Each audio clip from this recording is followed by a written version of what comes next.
Waalaikumsalam warahmatullahi wabarakatuh. Oke, sebelum memulai pelajaran, Putri, tolong dipimpin doanya. Sebelum belajar,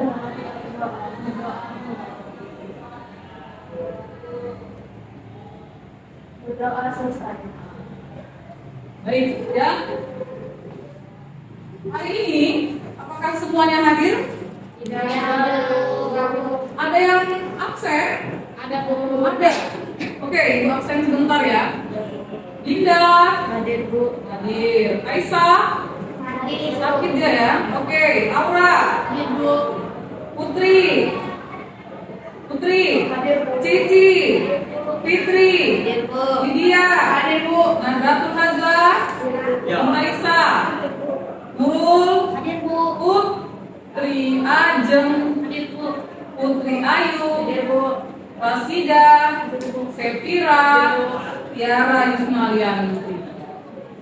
Sakit juga. Aduh, ini memang kita berada dalam musim penghujan ya. Jadi di dalam musim penghujan seperti sekarang ini, harapan ibu kalian bisa menjaga kesehatan dengan bagaimana makan makanan yang sehat, bergizi, ya, minum vitamin, menghindari begadang. Apalagi kalau ada temannya yang sakit, pakai masker, kita juga mengantisipasinya. Bisa ya? Bisa, Bu. Supaya setiap hari itu bisa tetap bersemangat dalam keadaan sehat datang ke sekolah. Oke, ya. Hari ini kita masih berada di dalam pelajaran otomatisasi tata kelola kepegawaian. Kalian cek dulu kebersihan kelas, kerapian kelasnya bagaimana, apakah sudah rapi atau belum. Lihat mejanya, ya, diluruskan dulu supaya nyaman ketika belajar ya. Nah, mejanya harus lurus dulu. Sekarang balik ke diri kita, lihat dulu apakah sudah rapi, jilbabnya sudah oke belum, ya. Kalau minggu lalu kita sudah belajar mengenai peraturan perkawinan pegawai. Hari ini kita masuk ke materi yang baru, ya, tentang perceraian PNS. Ya, sebelum ibu menyampaikan materinya, ini ibu sampaikan dulu sama kalian ada tujuan pembelajaran dari KD. Ya, bisa dilihat di depan kalian, ya. Nah, ini yang menjadi kompetensi dasar yang harus kalian capai pada materi ini, yaitu yang pertama memahami peraturan perkawinan pegawai dan melaksanakan pengelompokan peraturan perkawinan pegawai. Oke, yang menjadi tujuan pembelajarannya di sini ada 4 ya. Yang pertama, nanti setelah kalian mengamati video pembelajaran, kalian mampu mengonsepkan pengertian perceraian PNS dengan baik dan benar. Yang kedua, setelah berdiskusi aktif, nanti kalian sebagai peserta didik mampu mengidentifikasi dasar hukum perceraian PNS dengan baik. Dan yang ketiga, setelah berdiskusi aktif, kalian peserta didik mampu menganalisa alasan dari PNS melakukan perceraian dengan tepat. Dan yang terakhir, tujuan pembelajarannya yaitu setelah berdiskusi aktif, nanti kalian bisa ya mempresentasikan pengelompokan peraturan perceraian PNS. Oke, dari tujuan pembelajaran yang sudah ibu sampaikan ini, kira-kira bisa nggak nanti kalian kalian tahu kedepannya kita ini mau ngapain aja di kegiatan pembelajarannya? Apa itu kira-kira? Bisa tahu nggak apa yang menjadi kegiatan kita dalam pembelajaran kali ini? Yang pertama, ngapain? Bisa mengetahui perceraian apa itu perceraian. Iya, dengan apa? Iya, melalui video, tayangan video yang disampaikan itu kegiatannya. Berarti kalian ngapain? Mengamati. Apa lagi kegiatannya? Apa, Putri? Iya, berdiskusi aktif. Selanjutnya, ngapain lagi? Mempresentasikan. Jadi itu nanti kegiatan yang akan kita lalui di dalam pembelajaran hari ini dengan materi perceraian PNS. Oke. Ya, karena tadi di sini ada kegiatan mengamati video, ya, maka langsung saja ibu sampaikan kepada kalian ada video nih, ya, video yang bisa kalian tonton. Tapi sebelumnya ya, Ibu mau melaksanakan pretest dulu terlebih dahulu sama kalian nih untuk mengukur kemampuan awal kalian. Silahkan dijawab, baca dulu pertanyaannya di depan. Ya, mengapa ada sebutan janda atau duda? Kenapa itu kira-kira, Dinda? Sebutan janda adalah istilah kata untuk seseorang yang telah diceraikan. Janda untuk orang yang sudah bercerai dari suaminya, benar. Apa itu duda? Dia yang diputuskan dengan istrinya. Sebutan untuk seorang Dia yang sudah diceraikan. yang sudah bercerai dari istrinya. Bagus sekali ya. Yang kedua, apa yang menyebabkan seseorang bercerai? Apa itu, Rasida? Faktor ekonomi, KDRT. Tadi apa yang sudah kalian jawab tadi itu benar ya, mengenai apa saja sebutan untuk orang yang sudah bercerai, janda dan duda tadi, maupun faktor-faktor dari perceraian seseorang, baik itu PNS maupun non PNS. Supaya kita lebih memahami materi kali ini, di sini Ibu ada sedikit cuplikan video, kalian amati sesuai dengan tujuan pembelajaran yang sudah Ibu sampaikan. Tadi katanya ngapain? Mengamati video pembelajaran. Nah, ini dia video pembelajarannya, silahkan ditonton.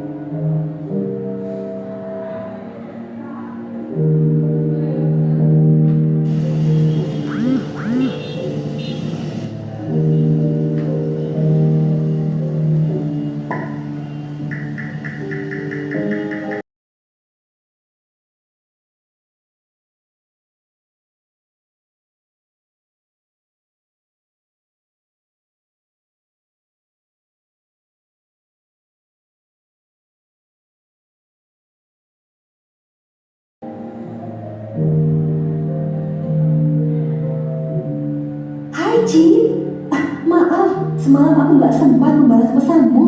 Aku kaget membacanya tadi pagi. Kamu yakin sudah ingin bercerai? Iya, nggak apa-apa Mbak Mega. Aku yakin aku akan ke pengadilan untuk membuat surat gugatan cerai. Wah Cin, sebagaimana? Pertama, kamu harus meminta izin perceraian pada sekjen secara berjenjang. Setelah itu, atasan akan melakukan pemanggilan dan pembinaan. Kemudian, atasan kita akan mempertimbangkan dan meneruskannya kepada sekjen. Jika kurang meyakinkan, sekjen akan meminta keterangan tambahan. Juga ada pretest di awal tadi. Sekarang coba diperhatikan dulu gambar di depan. Prosedur. Ya. Ingat ya, melanggar prosedur bisa mendapatkan sanksi disiplin yang berat. Sudah banyak contoh PNS yang diturunkan pangkatnya akibat melanggar prosedur ini. Dari gambar itu terlihat ya, suami istri lihat ngapain? Bertengkar. Yang kedua, ada gambar apa itu di depan? Gambar di suatu pengadilan. Nah, untuk itu di sini kita lanjut ke materinya, ya. Oke, kita bahas dulu mengenai ya pengertian perceraian. Ya, kalau kata perceraian ini udah biasa kita dengar, baik itu dari kabar di televisi ataupun dalam kehidupan kita sehari-hari. Ya, ini biasanya dilalui orang yang sudah menikah, yang sudah berumah tangga. Nah, tadi bukanya di awal, kenapa bisa terjadi perceraian? Jadi perceraian itu bisa terjadi karena banyak faktor. Ya, yang pertama, bisa dibaca dulu. Sepira, apa faktor yang pertama itu? Salah satu pihak melakukan zina. Melakukan zina. Namanya pula perbuatan zina itu sangat perbuatan yang apa ya? Perbuatan yang melanggar norma agama, norma sosial, ya. Apalagi itu sudah dilarang dalam agama pun sudah dilarang, apalagi dalam hukum bernegara. Nggak boleh dong berzina, ya kan? Kalau udah berzina suami ataupun istrinya, ya bisa diajukan untuk bercerai. Yang kedua, apa? Pasida baca. Salah satu pihak menjadi pemabuk kemarin Nah, ibu tanyalah dulu kalian. Kalau ada cowok yang pemabuk, ini masih cerita tentang misalnya dalam pacaran, walaupun pacaran nggak boleh, tapi kalian dilarang pun nggak bisa ya kan? Misalnya nih, mau kan kalian punya pacar pemabuk? Mau? Karena dong, ya kan penjudi mau? Jauh-jauh ya kan? Jangan sampai. Oke, jangan video dan slide PowerPoint. Selanjutnya, ibu minta kepada kalian untuk mengerjakan LKPD secara berkelompok. Kemarin kelompoknya sudah dibagi ya? Sudah. Dulu jangan sekarang Kak, ya. Kelompoknya masih sama dengan kelompok yang minggu lalu. Pindah duduk dulu dengan kelompoknya masing-masing. Kita akan mengerjakan namanya lembar kerja peserta didik. Oke, silakan duduk dulu dengan kelompoknya. Duduk dengan kelompoknya masing-masing. Sudah. Kelompok satu mana? Ayo. Kelompok satu, kelompok dua, kelompok tiga, kelompok empat.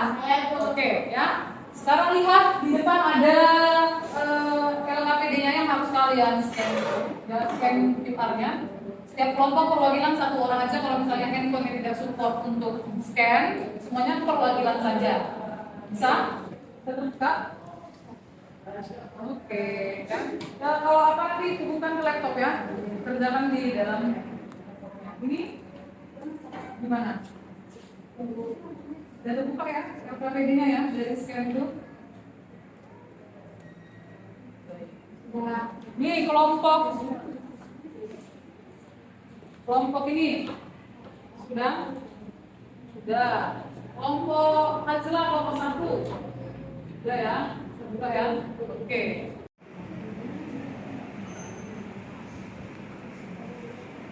Nah, di situ ada petunjuk pengerjaannya ya.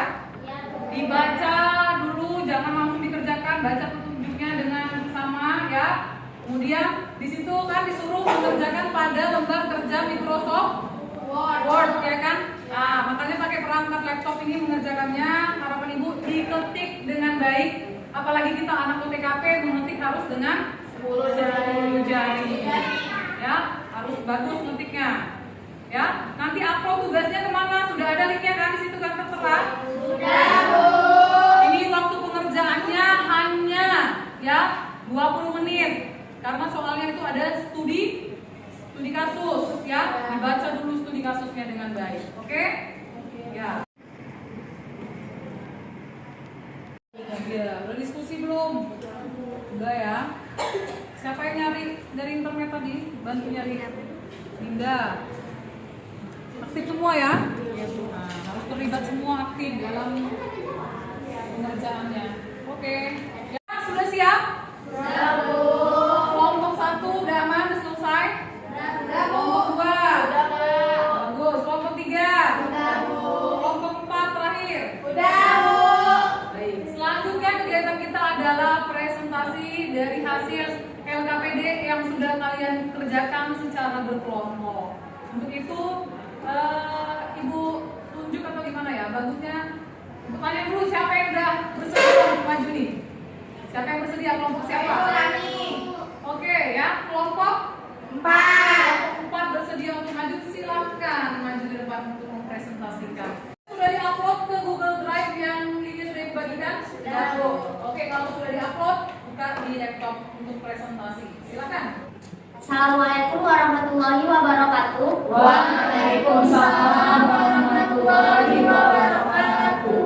Kami dari kelompok 4 akan mempresentasikan hasil diskusi kami mengenai LKPD yang berisi tentang perceraian pegawai. Studi kasus ya. Izinkan saya perkenalkan diri. Saya Sisi Kamelia sebagai moderator, Lydia Ramadhani sebagai pemateri 1, dan Aura Putri Aidil sebagai pemateri 2. Baiklah, kepada pemateri 1 saya persilakan menjelaskan.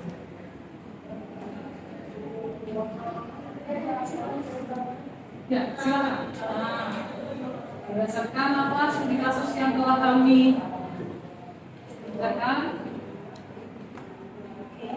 Berdasarkan studi kasus yang telah kami kerjakan, paling pertama apakah pemberlakuan ketentuan PP nomor 45 tahun 1960 memberikan dampak yang pasangan yang ingin bercerai? Kalau iya, apa saja dampak peraturan tersebut?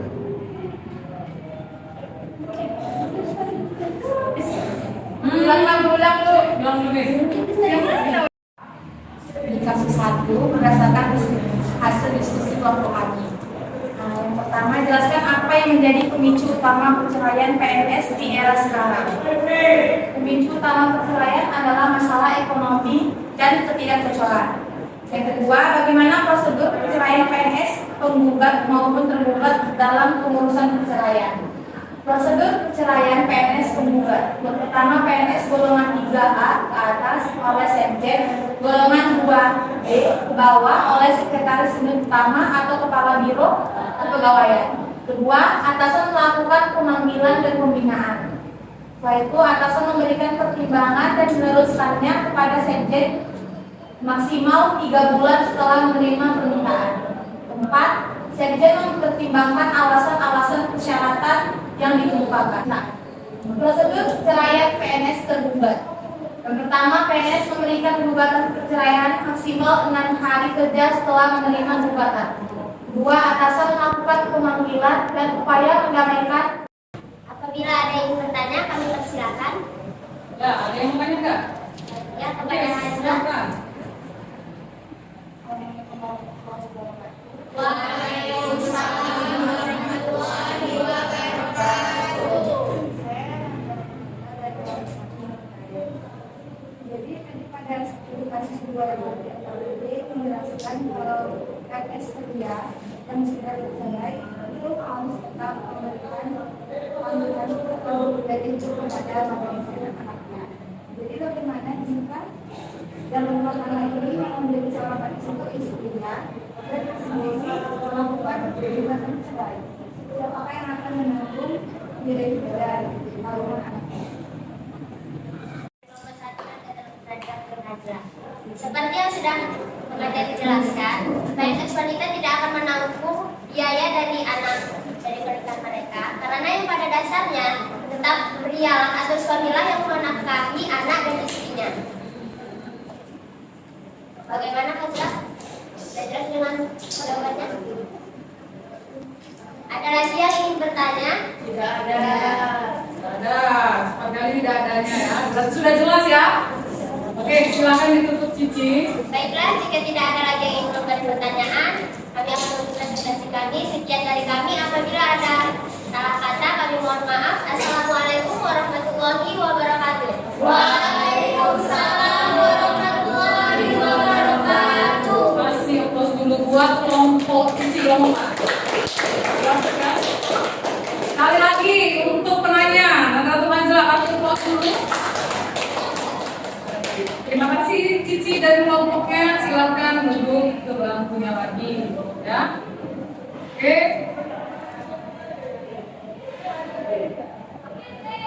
Baik, studi kasus yang sudah Ibu sampaikan tadi telah kalian jawab, ya, dan sudah Ibu cek tadi di Google Drive-nya, semua sudah mengumpul dengan jawaban yang baik juga, ya. Karena itu ini sudah bisa dipahami mengenai peraturan ataupun perceraian PNS, ya.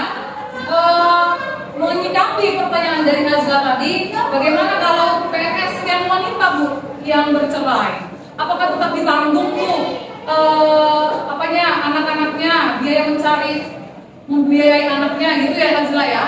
Ya tidak dong ya, walaupun yang bercerai PNS wanita, tetapi tetap laki-laki yang menanggung, karena pada dasarnya laki-laki itu yang ngapain?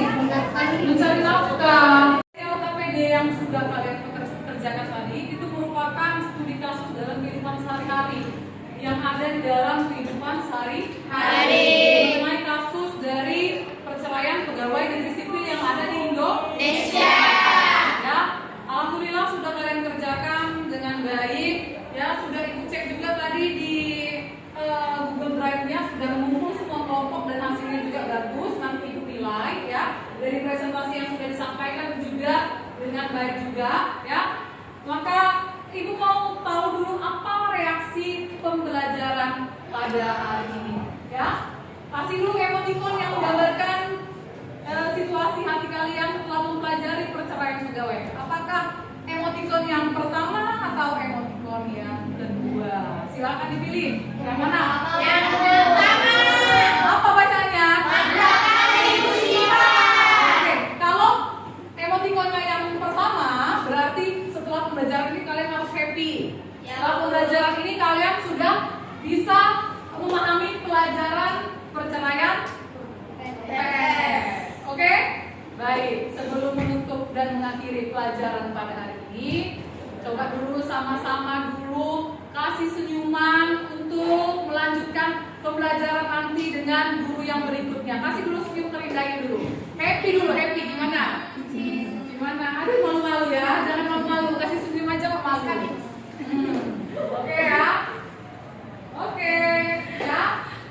Baik, untuk pertemuan berikutnya kita masuk ke bab yang baru mengenai pemberhentian pegawai listrik sipil.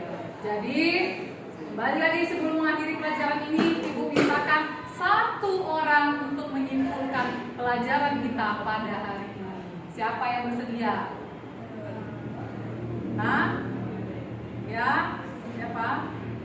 Ayo siapa? Oke, silakan Nurul. Jangan malu-malu, gini-gini tangannya ya. Silakan. Kesimpulan pembelajaran hari ini adalah perceraian pegawai adalah proses berakhirnya suatu pernikahan. Alasan PNS ingin bercerai adalah salah satu pihak melakukan zina, perselingkuhan, KDRT. Dasar hukum perceraian pegawai adalah Peraturan Pemerintah Tahun Nomor 45 Tahun 1990. Bagus sekali. Tepuk tangan dulu untuk si Nurul. Ini dong, senang Ibu nengok kalian hari ini ya. Semua bisa mengikuti pelajaran pada hari ini dengan runtun dan baik. Oke? Demikian pelajaran kita untuk hari ini. Tetap bersemangat melanjutkan pelajaran sampai nanti pulang sekolah. Tetap menjaga kesehatan ya. Hadir ke sekolah dengan penuh semangat besok hari. Ya, sampai jumpa di pertemuan pembelajaran minggu depan. Aku akhiri, wabillahi taufiq wal hidayah. Wassalamualaikum warahmatullahi wabarakatuh. Waalaikumsalam warahmatullahi wabarakatuh. Oke, thank you. Ini alangkah lebih baiknya kita itu berdoa terlebih dahulu. Minta kepada Putri Ketua kelas, silakan pimpin doanya Putri. Sebelum mengakhiri pelajaran, marilah kita berdoa. Berdoa dimulai. Berdoa selesai. Oke, ya. Demikian pelajaran pada hari ini. Kurang dan lebihnya mohon maaf. Ya, tetap semangat untuk hadir ke sekolah.